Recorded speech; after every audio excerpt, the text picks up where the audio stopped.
Hi అండి, అందరికీ praise lord. Night అంతా అసలు నాకు నిద్రే లేదు.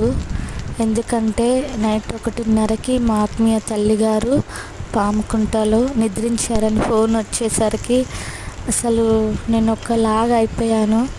సో నిద్ర లేదు అసలు. పొద్దున్నే లేచి ఇంకా మా ఆయనకి దోశ వేసి ఇచ్చి త్వరగా పంపించానండి. సో నేను వెళ్ళొద్దు కాబట్టి వెళ్ళలేదండి.